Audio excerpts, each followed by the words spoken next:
2, 1.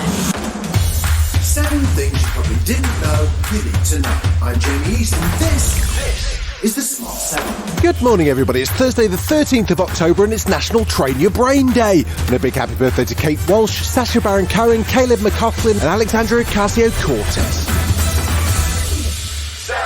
There's been another plunge in the value of the pound after the Bank of England ruled out extending its emergency help to prop up parts of the economy. It's been buying bonds to support pension funds, some of which have been at severe risk because of the unstable markets. Speaking at an event in Washington, Bank of England Governor Andrew Bailey said the measures were always only temporary. We will be out by the end of this week. We think the rebalancing must be done. And my message to the funds involved and all the firms involved in managing those funds, you've got 3 days left now. You've got to get this done.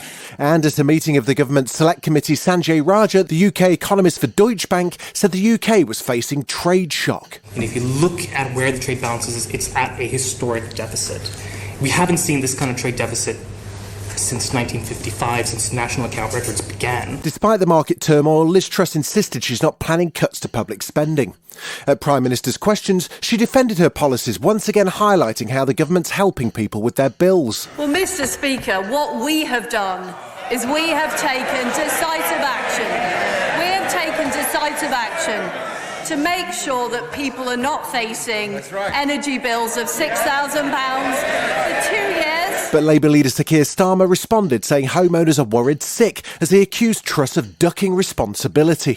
When will she stop ducking responsibility, do the right thing and reverse her kamikaze budget, which is causing so much pain?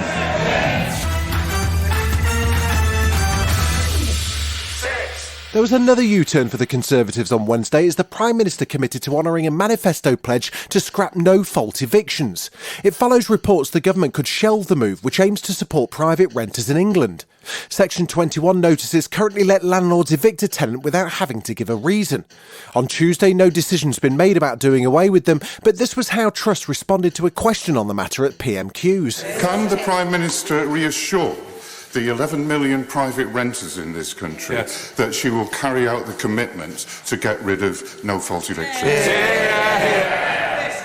I can. Labour's been calling for emergency legislation to ban no-fault evictions for a while now. And Shadow Levelling Up Secretary Lisa Nandy says the level of chaos in government means that an election could come at any time. I think this government could do anything at any moment. It's the most unstable government, I think, of my lifetime. And so we've got to be ready. Russian security services have arrested 8 people in connection with Saturday's explosion on a bridge linking the country to Crimea. The Kremlin claims Ukraine's special forces were behind it, so it's since responded with missile strikes on a number of cities. Meanwhile, President Vladimir Putin also said Russia was ready to resume gas supplies to the rest of Europe via major pipelines. He was speaking at Russian Energy Week, where he was busy blaming Ukraine for all his problems. There's also nuclear terrorism rife, and I'm talking about the strikes on the Zaporizhia station or on the Kursk station. There's also attempts against the gas pipeline. Meanwhile, NATO allies have pledged more air defence systems for Ukraine, and the UN General Assembly voted 143 to 5 to reject Russia's annexation of Ukrainian territories. Joe Biden hailed the vote as sending a clear message to Moscow. He also says he doesn't believe the Russian leader will use nuclear weapons. But, speaking to CNN, he had a clear answer on what his response would be. It would be irresponsible of me to talk about what we would or wouldn't do. Have you asked the Pentagon to game it out, though? I mean, just in case? The Pentagon didn't have to be asked. Police in riot gear weren't enough to deter countrywide protests in Iran on Wednesday, with plainclothes officers also deployed in the capital. Dozens of people have died in anti-government demonstrations since the death of Mahsa Amini in police custody after she was accused of breaking hijab laws. Iran's government insists Ms Amini wasn't mistreated. The BBC's Nick Robinson spoke to Fawaz, who's been protesting on the streets in Tehran. The prominent figures in this one are actually the women. They are to some extent leading this. Like deep down, you know that you might never come back, or you might even get arrested, detained for days, months, or even years, as we've seen it before. Still to come on the Smart 7, Liverpool turn on the magic in the Champions League, and Florence and the Machine pick up a super handy gift. Right after this. Welcome back.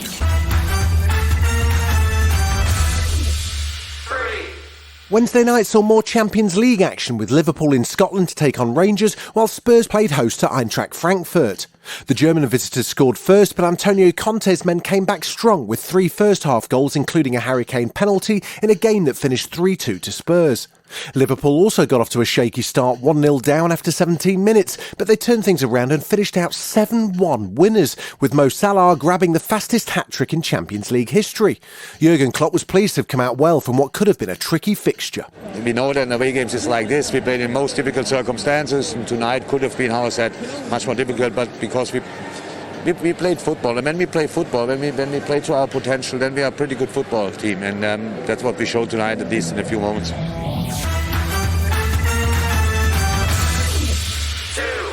Florence and the Machine frontwoman Florence Welch received a unique gift from a fan, which was thrown on stage during a show in New York recently.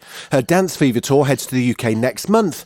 And on the Late Late Show with James Corden, she revealed the mystery item, saying people that go to her gigs really do go all in. Someone gave me a severed hand. A severed hand? Yeah. A hand, yeah. A real severed hand? It wasn't real. Oh. No.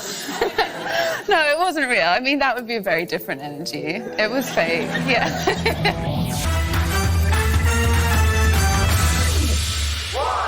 Charles Dickens' classic A Christmas Carol is being reimagined with a comedy spin in Will Ferrell and Ryan Reynolds' latest film Spirited.